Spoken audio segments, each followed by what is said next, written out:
Welcome to this lecture. July is the 7th month of the year, and this is the 7th lecture in the series 7th Months, 7 Universities. The series is offered in the framework of the Action Line 4 of the AUKUS Alliance. The Action Line 4 is named Multilingual and Multicultural University.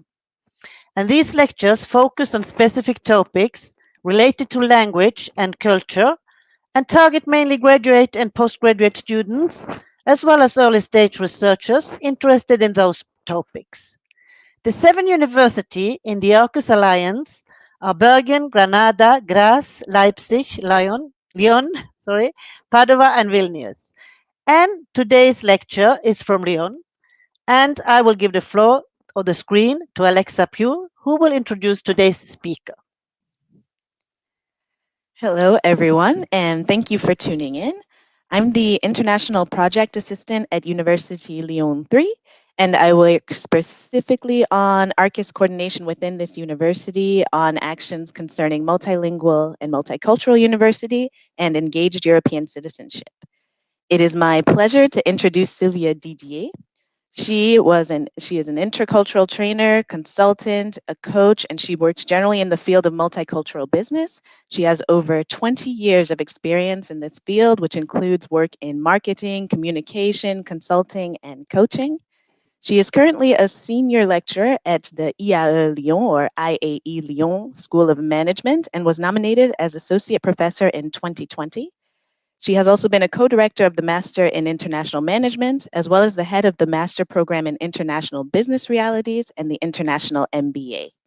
Today, she participates in multiple ARCIS actions, including the development of a MOOC or Massive Open Online Course for the Engaged European Citizenship topic, and her participation here today as part of 7 Months, 7 Universities within the Multilingual and Multicultural University project.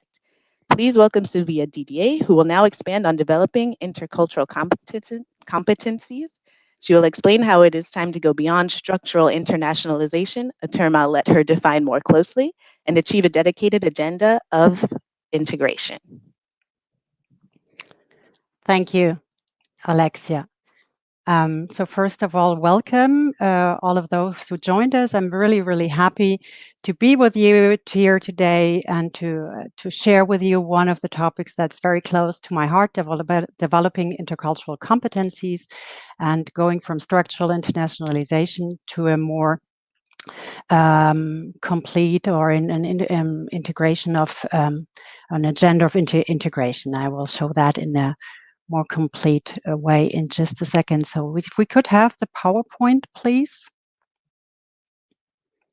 Yeah, so that's the title, from structural internationalization to the implementation of an agenda of integration. And how do I want to show, or what do I want to expand? You can see on the overview, if we could have the next slide, please. So first of all, if we talk about developing intercultural competencies, I think it makes sense to first say, what are intercultural competencies? And there are many different definitions, models, and so on.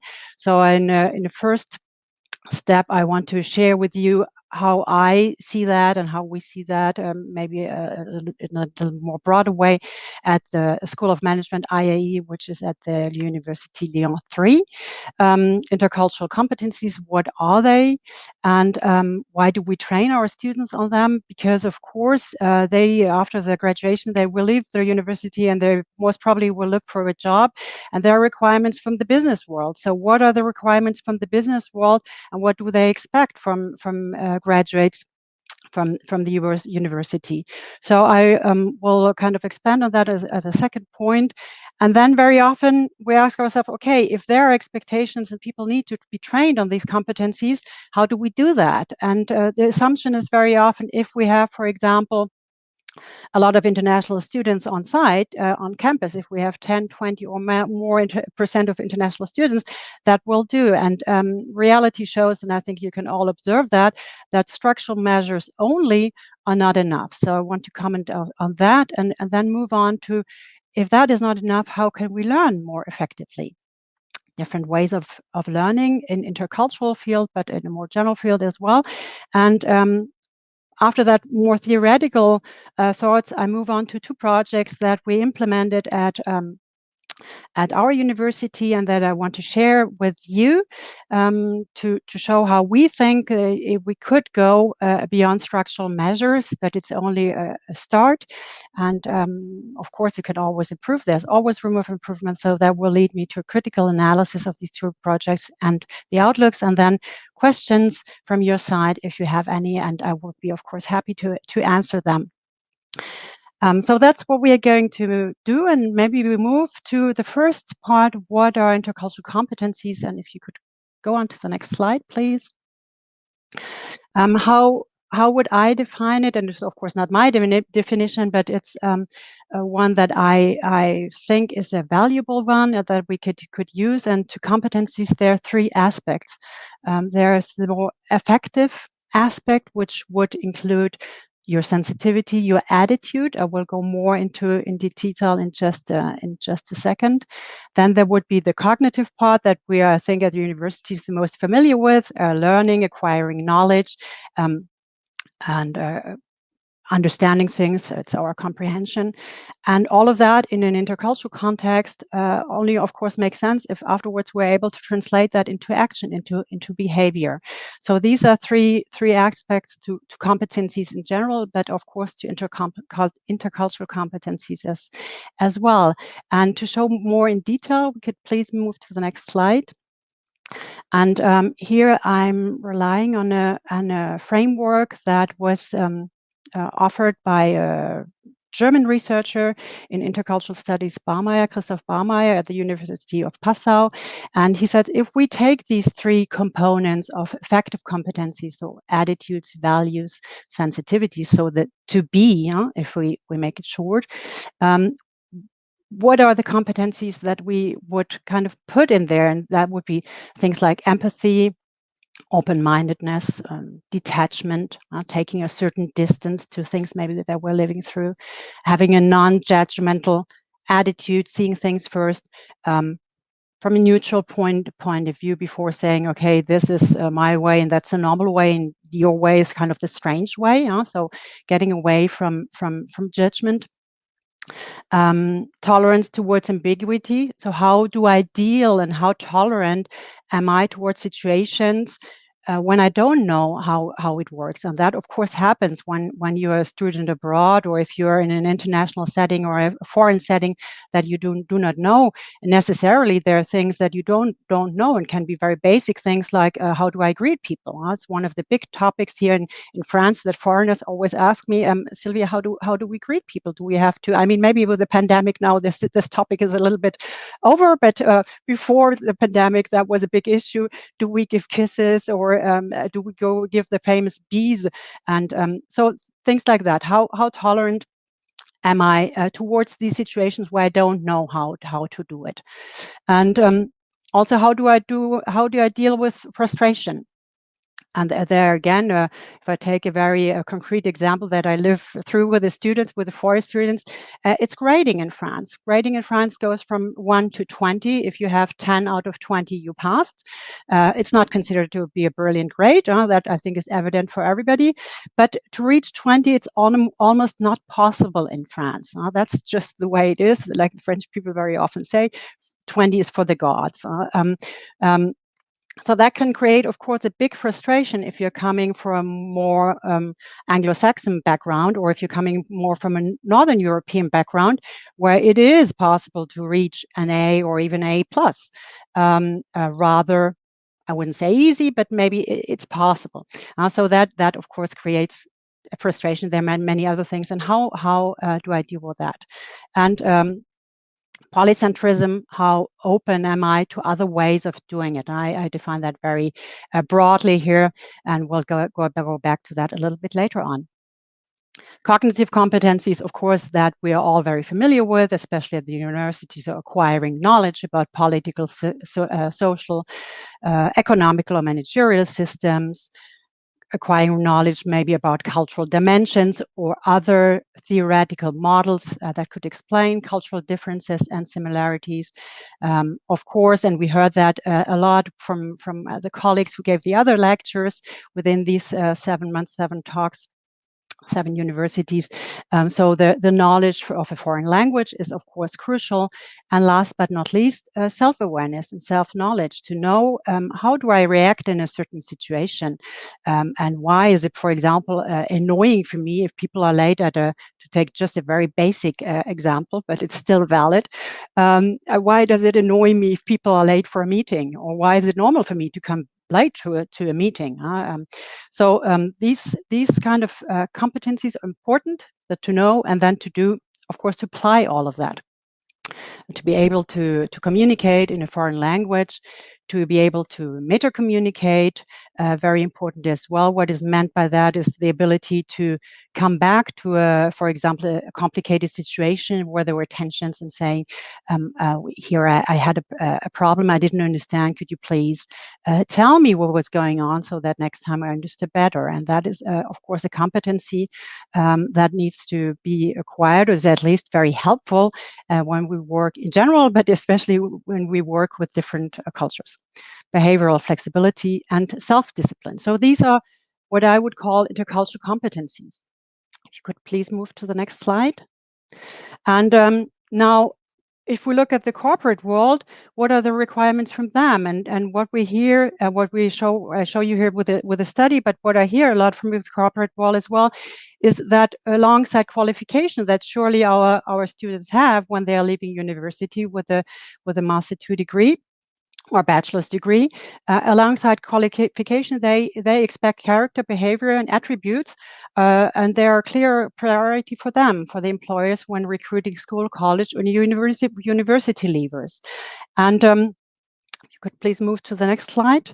And if we break it down to the intercultural field, of course, there are many situations where our graduates, or even during your studies when you're doing an internship, you're confronted to this multicultural, or you might be confronted to this multicultural world. And I just wanted to name some of the situations. This is a framework from Sylvie Chevrier, a French researcher in intercultural matters as well. And she kind of explored what are different types of multicultural teams. And if we kind of follow her thoughts and her framework, we realize that there is a multitude of situations where you might be confronted in the corporate world with situations where you need intercultural competencies. That could be a strategic alliance, for example, and that you see it in the last column, when a committee of directors of European subsidies are working together, or you might work,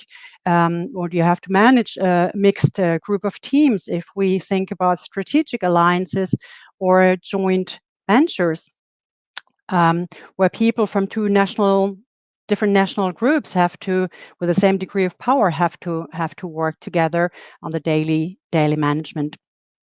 Or we could think about the interaction of the headquarters and the subsidiaries.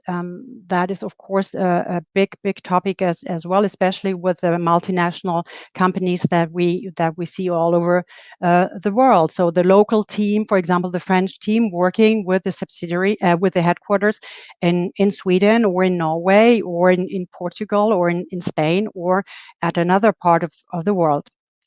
Project teams is another situation where you might need the intercultural skills, not only on a national base, of course, but also you might have to work with people from a different professional background, different job profiles, different professions, different entities. So we have a multitude of intercultural layers kind of overlapping, the national layer with the corporate layer, with a professional layer of cultural differences. If you could please move on to the next slide, just to kind of finish with 3 other situations to kind of highlight how vast this domain is, and how probable it is that that our students are confronted with intercultural skills in the business world, in the job world. Teams with the same profession, that is, for example, a research team or researchers working together on a temporary base, either to publish an article or to research on a specific project. And then more maybe already orientated towards international business. If you work in an export service, your clients are most probably international clients, and from different nationalities possibly. Or if you're an expat, even though there are less and less expats, but let's say you are one national person sent to another country in order to be, for example, the international manager, and you might be as one person in a homogeneous team. So just to illustrate that there are many, many situations where you might be confronted with these necessity to have intercultural skills. So please move on to the next slide. So the question is, how do we do that now? How do we teach people? And assumptions are very often that if we are internationalized, then that is a good thing, and I do agree. Of course, it's a good thing, and but very often, since it's very difficult to measure that in a qualitative way, we do it in a quantitative way, and universities will express their degree of internationalization by structural measures, like, for example, the number or the percentage of international students, and then you could break it down of degree-seeking students, non-degree-seeking students, Erasmus students, non-European students, and so on and so forth. And according to Spencer-Oatey and Dauber, there are some flaws to this assumption, saying that if we take these parameters, that will automatically improve student satisfaction, and that structural internationalization will automatically yield an integrated student community, and structural internationalization would automatically lead to global skills, or we could also say intercultural skills. So this is I do agree to that analysis, and I see it in reality as well. For example, we have a lot of international students, double degree students, students coming from India to join us for one semester.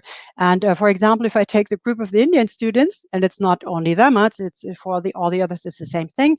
They come into the classroom. There are 5 or 6. There are 30 other students sitting already in the classroom, or they're coming together, but they will stick together. So it's not automatically that they will mingle with the local students.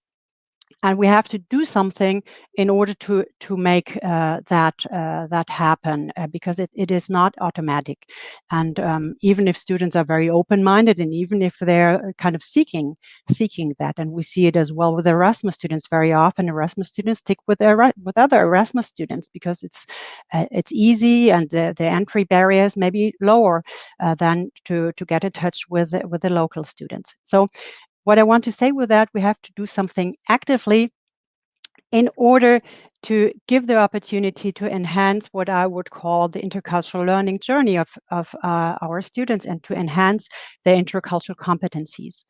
And the question is now, what needs to be done? If you would please now move on to the next slide.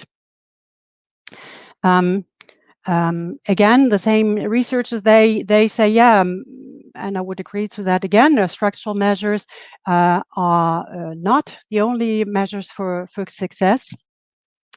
And we probably have to go beyond just like numbers and proportions of international students, but also we have to have the ability to implement an agenda of integration that will facilitate the development of global skills that employers are seeking for in new employees. And we could maybe discuss later on, okay, is that only limited to kind of make them fit for the labor market, or is there another sense to it?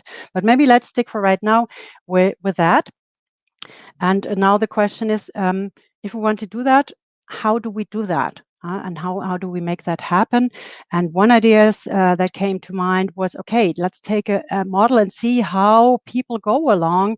What did people already find out before us? How do people go along this learning process in different stages? If you would please move on to the next slide.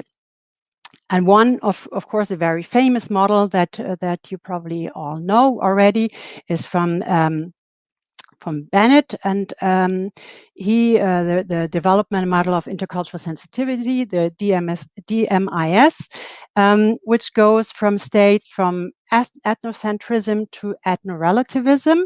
And according to him, you go through 6 different stages, more or less. It doesn't mean that every person goes through these stages. Some people already start with acceptance, and according to Bennett, starting with acceptance is a good thing, but it's not enough to stop, or you shouldn't stop there. But to kind of run through the model, to understand it, it could go from denial, where you just deny that there are differences, and you're not even confronted with differences in cultural matters. And as soon as you are, or you should be confronted with that, let's say there's a group of refugees coming to your community that was rather homogeneous before, you at least you perceived it as homogeneous, then people could go into kind of a defense mode, saying, I need to defend my world, it's them and us, and that would be the next stage. Or you would move on afterwards saying, okay, finally, well, you downplay the differences and you say, finally, we all have the same needs and we are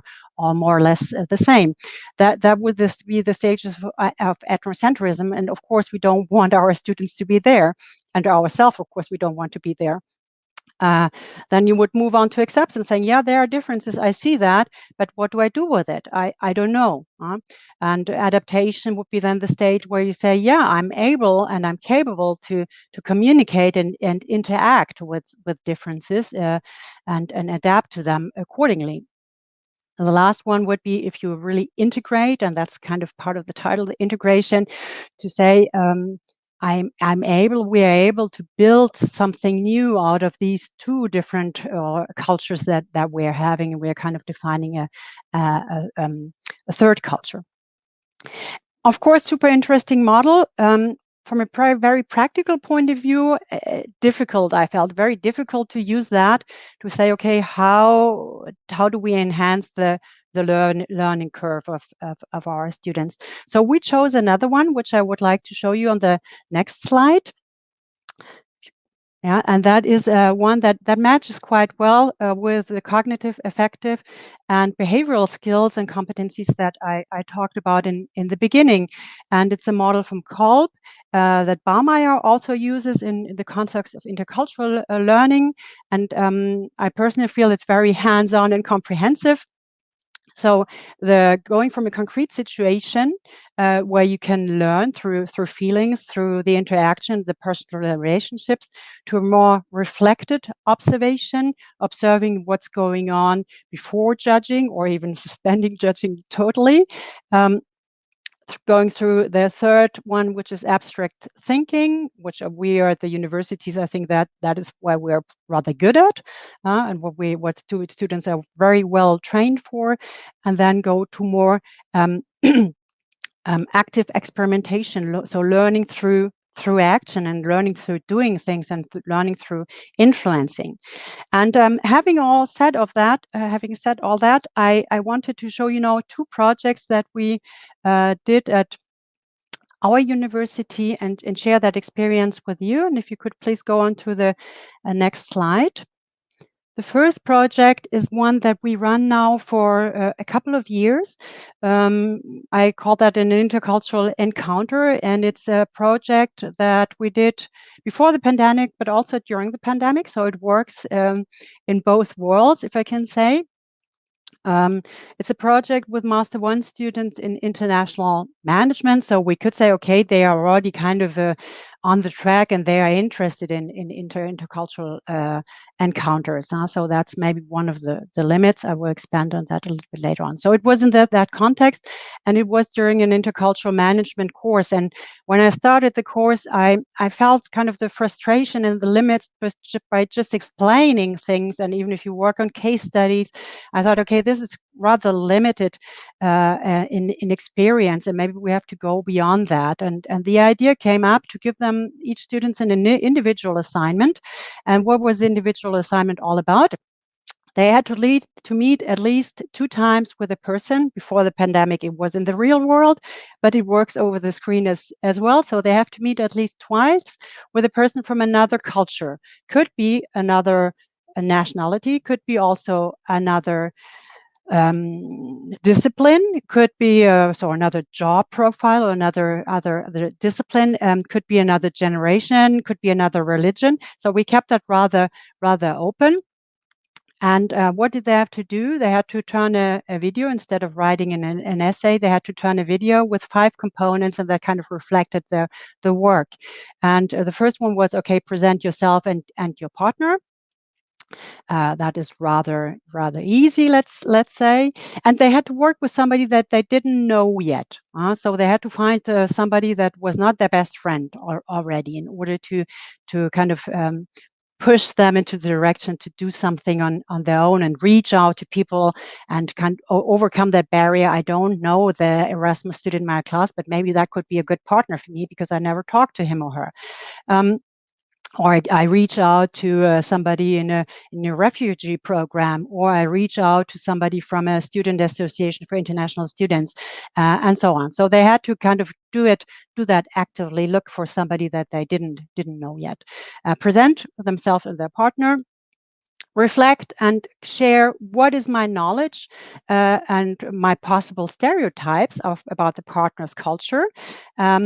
And be honest about that as well. If I think about, I don't know, Colombia, what are the things that spontaneously come to my mind, and not say, okay, this is maybe politically not too correct to say that, or I suppress it, but say, okay, this is what comes spontaneously to my mind, and then afterwards, of course, I have to go beyond that. Then describe the activity that they did together, and I promise you they were very, very inventive. The idea was that they do something that they like, to make it kind of more attractive to them as well, and get more involved in the activity, and then analyze the whole encounter by using a model that they learned during the seminar. So that was the link more to the theory, and analyze as well, describe what are the benefits and the limits of the used model. And I just wanted to share, you find a lot of videos on YouTube from the students. A couple of years ago, the latest we didn't put on YouTube, but some of the students, they put their videos on YouTube. And I on the next slide, please, I took an extract just to show you what they did. So a couple of years ago was a student, Alice from France, and she met with one of the Erasmus students who was from another discipline as well, but who had joined the intercultural management class from Germany, and they went to the old town of Lyon, which is a World Heritage by the way. So they visit the old town, and they went to a typical French restaurant, the Bouchon. So that was their activity, and then they analyzed with a Hofstede model the encounter and the differences between France and Germany. And of course, they found out very quickly, this gives maybe some of the explanations, but we cannot stick with that, and probably we have to go beyond that. The model is maybe a little bit old, and maybe people are a little bit different. Maybe our generation is different. We have maybe seen different things. We did our internships abroad, or we studied abroad, so we're influenced, or we are already coming from a bicultural background because our parents are not from one nationality, and so on and so forth. So that was the first example. And the second one that I wanted to share with you, and if you could go on to the next slide, was maybe something that at the other universities is done as well. It was an intercultural business case challenge. Sorry. And we did that during the annual International Week that takes place at our School of Management, always in January. And we sat with partners from another consortium. We put up this business challenge, and we invited 5 teams. One was from our own university, and in each team we had 3 team members. So we had 2 French teams, 2 Finnish teams, 1 Czech team, and 1 British team from their university. So they came to Lyon, and it was a Master 1, Master 2 students and young graduates who participated. And they slipped into the role of consultants, and they worked for the Economical Development Agency and brand Only Lyon. And they had a consultant topic where they had to come up with recommendations for this economical development agency, and the topic was development of international ambassadors network.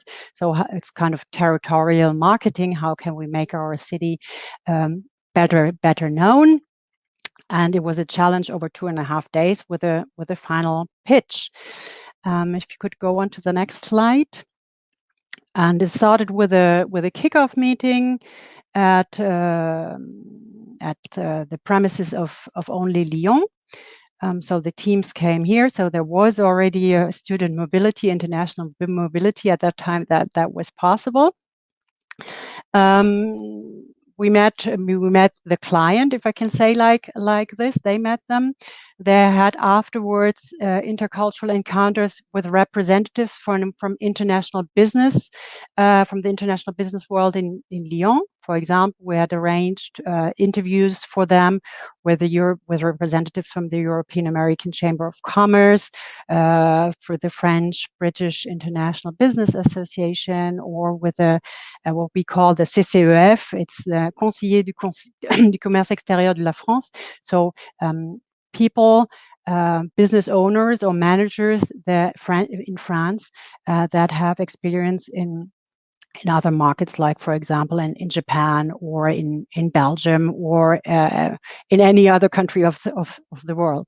So they had this intercultural encounter, intercultural in the sense of other nationality, but also other generation, other business background, other profession. So I think that was quite rich for them. And then they had time to work on the final presentation, the recommendations, and they had a final pitch. And the final pitch was in front of the members of the jury, with representatives, of course, from Only Lyon, but also from the academic staff from the different universities. Not all of them were able to be present, but at least some of them. And on the next slide, you will see a little what it looked like. So they had time for interviews, and they met. They met with Only Lyon. That's what you see, the whole group on the lower picture on the right hand side on the slide. So that was the second project. Altogether, the feedback was quite positive from the students. This is certainly also due to the fact that that is a different way of learning, and newness is certainly a key success factor as well. But besides that, there are also, of course, shortcomings to that, and always things to improve. And that's what I would like to maybe move on the next slide.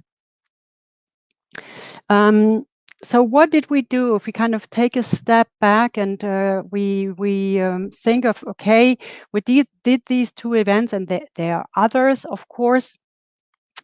So how can we enhance, or how can we create an intercultural learning journey on different levels? And I would argue, and that's based again partly on a framework from Spencer-Oatey and Dauber, to say this probably has to take place on the individual level for the student.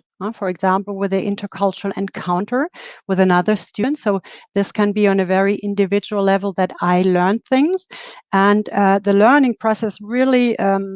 I cannot guarantee that it takes place for all of them, but for some of them who shared the experience with me afterwards, it was quite striking. For example, I had two students. They were both French, and one was Jewish, and the other student was Muslim, and they took that as their intercultural encounter, and to kind of explore these differences. And afterwards, they told me it was amazing. We never talked about it, and first of all, we know each other, but we never really talked about that. Knowing in the sense of, okay, we're sitting in the same classroom, we never talked about that, and it's just amazing how much similarities we found. I always thought with my religion we are so different, and of course there are differences, but so this just to kind of illustrate how on an individual level learning can take place, and raise of awareness and acquisition of new skills, but also I think really insights for the student. It can take place on the group level. That's what we had with Only Lyon and the consulting project, that they work together in groups. It was quite interesting. For example, the group from Toulouse, within the group, they were already from 3 different cultures. So within the group, they had this learning effect, but they also learned as a group together, with by encountering other people from the business world, for example. So I think we have to think about this group level. How do we enhance learning there? We certainly, I think, and that's maybe one of the shortcomings that we didn't cover with these projects, or only very slightly, is to think about the institutional level. It might be interesting to say, okay, if international students are coming to our universities, they encounter, of course, academic staff, that's clear, and I already gave the example with the grading, for example, but they also encounter also administrative staff from the university. And how can we enhance that? And how do we maybe need to train the administrative staff to make that a good situation and a part of the learning journey as well. So this we didn't cover, and I think this is clearly something where we could go further, and we should probably go further. And then the stakeholders outside the institutions, we touched upon a little bit by putting the students in touch with the corporate world, with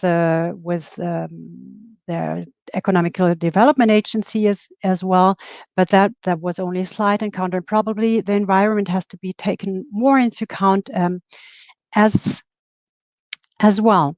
So I think this is quite a comprehensive framework to say, okay, where we need to go further, and what do we need to do next. So as you see, there are limits, of course, to the experience that I presented, and I will show them to you on the next slide. So the experience that we had was only student focused. Like I said, it was on the individual and on the group level. The other stakeholders were only little taken into account, the administrative, and we could certainly also name the academic university staff. We could also think about entities like the Career Center, the alumni, and so on and so forth. So I think that is something that we potentially, or possibly as lecturers and academic staff, maybe we feel a little bit less responsible for, or we're not as much involved in that. But I think there are certainly interesting bridges to be drawn. So far, what I showed you, these are different initiatives, and there are many more at our university that we do, and they're of course great, and I welcome them. My feeling is, however, at least for the program that I'm talking about, is that maybe we need to have a more integrated global learning concept, to kind of link these different initiatives and make it a students' intercultural learning journey, where they go step by step, each time a little bit further. And last but not least, the examples that I showed you took place mainly in the world before the pandemic. So we only have little experience in the digital world. And I think that is something that needs to be thought of as well. And that could be very interesting to say, okay, technically, how do we do that? I would argue technically we can do that without too many difficulties. A lot of things evolve so quickly. I would have not imagined that before. And I've seen that with the student group, the intercultural encounter. We did it this year digital, because our classes were digital, and the students were very, very inventive to make that happen. And they took their counterpart either on digital city visits. I remember one student, he took another student from, I think from Taiwan or from Korea to visit his hometown Bordeaux, and they went on a digital visit. They did digital visits of museums. They did games like Pictionary online. They cooked together. One student, she wanted to teach another student I brought how to do pain au chocolat. It's not croissant, it's pain au chocolat. It's au chocolatine. So it's a kind of chocolate bread, if I could say it like this. Um, um, and they did this over the screen, or they cooked over the screen together and through WhatsApp or any other digital device. And that was possible, and they really appreciated it as well, because they said, okay, we could not travel at least that opened it a little bit, this window to the world. So some things are of course possible. Business games exist in the culture world. If I think about X cultures, for example, that another colleague is doing, so it is possible. But I think we probably have to think about what is the right balance between doing it digital and our need, that I think we feel more and more as well that we need to get in touch with people and physically meet them. So that is probably a very interesting field of research, and also for practitioners to see how could we do that. So this is kind of my outlook that I show you on the next slide, that we could say, okay, what will intercultural learning experience look like tomorrow? With that, I would like to close my lecture. I thank you very much for your attention, and questions are welcome, of course, and I hope I will be able to answer them. So please don't hesitate. Thank you very much, Sylvia. It was very interesting to hear about this intercultural competence, and especially the things you have done with the students gave me a lot of ideas. And this is very important in our global society. Definitely. So if we have any questions, yes, we already have two questions. Alexa asks, do you think practical experiences related to studies or career goals, Project 2, do more to facilitate intercultural learning, or do general experiences like the Project 1 work well too? I think they both work. In the sense that you acquire intercultural competencies. Maybe afterwards the difficulty is, okay, how do we measure that, or how do we evaluate that? I think it's like I said, on a learning journey, it's probably important that you're exposed to different situations, that you interact with peers, with other students, and that you also interact with people from another background, from the business world, for example, but it could be something else as well. It could be the political world, it could be the cultural world. I'm talking about the business world because we're at the School of Management, but I would not want to limit it to this, and it would probably be a pity to just limit it to this. So I think there are many things that we could do in order to enhance intercultural learning, and my kind of dream is that we find a coherent system, or a coherent path for the students that they could go through in order to say, okay, here I learned more about, I don't know, how to work with a multicultural team in the classroom. And here I learned how to communicate with somebody from the business world, or the political world, or the cultural world. I hope I answered the question.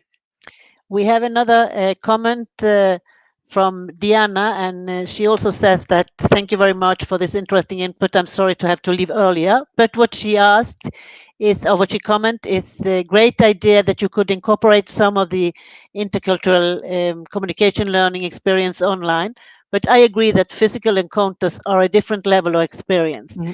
And I would like to add a question, because now we have all been so digital for more than 1 year.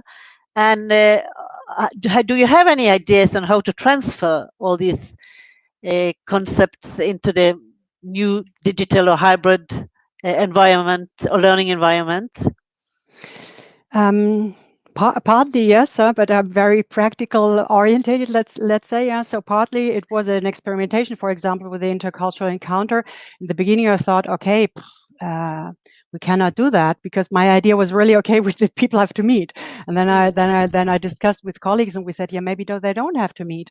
And we said, okay, let's try it, and we'll see how it works. And I was surprised and impressed how inventive students were, and how much they enjoyed this as well. But at the same time, I think this is it's like a crutch. You can do that for a certain time, and it's certainly interesting as well, because probably you have to be trained on that as well. How do I work with a diverse, geographically diverse team? If we think about working with the sun, this is more and more happening as well. So that in that sense could be a good training. How do we articulate it between the two? I don't know. My feeling is that we probably have to kind of find a hybrid way. If we only do it digital, we wouldn't miss out something. We can do it, and we can certainly push to a certain extent of learning, and it's better than nothing. But just I agree with Diana. Personally, I think we need physical encounters. They're super important. So maybe a combination, like you said, not only digital, but maybe that could be also a way of meeting people before you meet them. For instance, students could meet digitally before they meet at the university, for instance. That could also be a possibility. Yeah. So, and you have also talked a little bit about lot about the business world, as you say, you are from the management school. So, would you say that this acquisition of intercultural competencies only is to be seen as a bonus for the labor market and future employees or employers, or are there other dimensions that should be taken into account? I think clearly there are other dimensions that should be taken into account. I think we can see it from two ways. We can see it from a very practical way, like I presented it, but we could also see it, of course, from a more value-based point of view, and seeing the global challenges that we all have as mankind, let's say. I clearly think that we need to go beyond only the business world. So that's maybe the first point. And the second point is, as I work as an intercultural trainer and coach as well, I think, and my colleagues from the interculturalists probably would agree, that work with the corporate world, that there the job is quite well done, and those who wanted to acquire the skills, I think they acquired them quite well, and they had trainings and so on and so forth. What we ignored maybe a little bit is the diversity within our communities. If I take Lyon, Lyon is a rather big city, but it's not a huge city. It depends where you look from. When people from Asia, they think it's a village, and I don't know, others think it's a big city, but it's rather diverse city. And if I take a radius of 10 kilometers around me, I would probably have the world in that, all the types of cultures, or almost 90% of the possible cultures, I would probably find in that community. And I think we have to probably work more or focus more. We did very little on that behalf, and seeing the difficulties and the tensions and the challenges that we have. I think these skills are crucial, not only for the business world, but also for our well-being and living together in a decent way, respecting each other. We have another question, Alexa. As an intercultural coach consultant, are there key differences in intercultural training for students versus for professionals? Yeah, to a certain extent, yes. Of course, at the university, we teach a lot about the theories, about the models, so that students are aware of, okay, wait, what's maybe the history of intercultural management? Where do these concepts come from? What's the school of thought behind that? That in a corporate training, you would not do that. You would just say, okay, this is the tool that we're working with. This is a good tool, and that is validated. And now let's for example, work more on self-awareness, and let's work with on your profile, on let's say the dimensions, your thinking style, your sense of self, your motivation, to put it in other words, and your communication and interaction style, and that is it's much more pragmatical, let's say, and less theoretical. It's really to get people very quickly up to speed and say, oh, I'm coming from, let's say, from Bangalore in India. I'm working for Schneider Electric, a French multinational company, and now I'm in Grenoble. And well, Grenoble is very different from Bangalore, already climate-wise, but food-wise. And how do I now work with my colleagues that do not understand my difficulties, basic difficulties, like, for example, going to a restaurant and nobody understands me, or having the fear that people do not understand me, and being afraid that maybe I eat something that I should not eat, and things like that. So it's really about getting people up to making them kind of functional and getting them up to speed very, very quickly, so that they can overcome and deal with these either personal difficulties and challenges, or also and with their colleagues. And just to very basic things, could be how do I deal with time? How do I deal? What's a meeting? A meeting? How do we run a meeting? It's very, very basic. If you're in your world, I mean, everything is evident. It's normal and clear. For somebody else, it might not be the same case, and it might be creating irritation. So it's overcoming these things, and that's very different from what we teach students, I think. Yeah, that's true. Mm. So, not any more questions, but one last from me.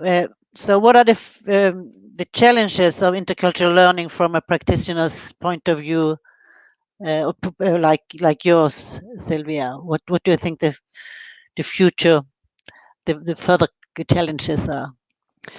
I think one is the one that we already discussed, is okay, how do we kind of balance that between the digital world and the physical world? Also, how I think one of the difficulties that we have, it is not only for the future, but it's also the past, is that rather very often we use rather simple models.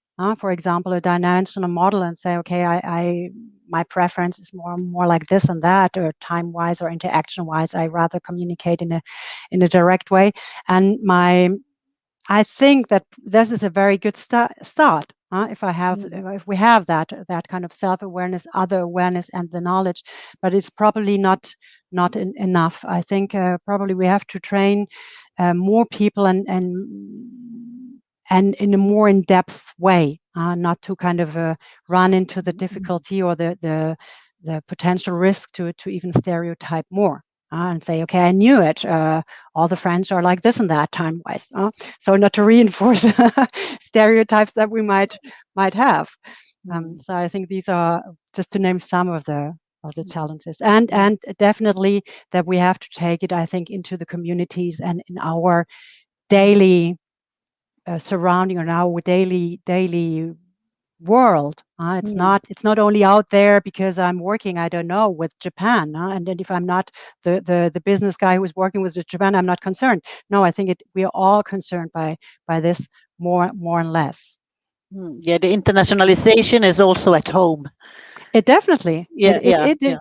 And even if people who never thought they would be confronted with that, I talked recently with a technician in one of the big glass factories, production sites of Verallia, which is a very big company in France, and a multinational. And he said, "Hey, Sylvia, I'm 50.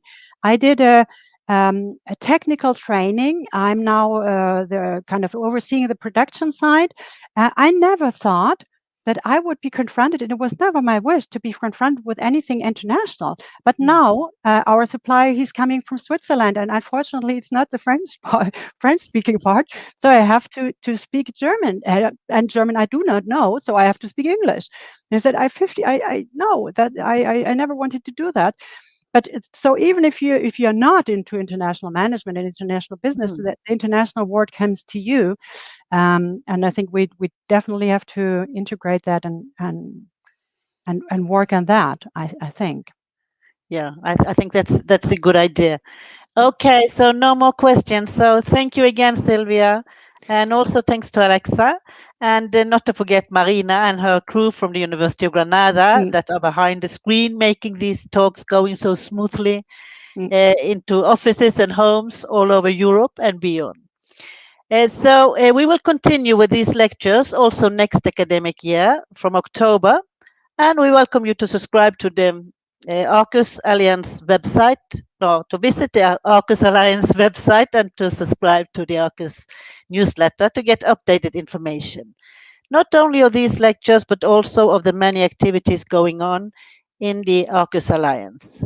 So have a nice summer, everyone, and see you in October. Bye. Thank you. Bye bye.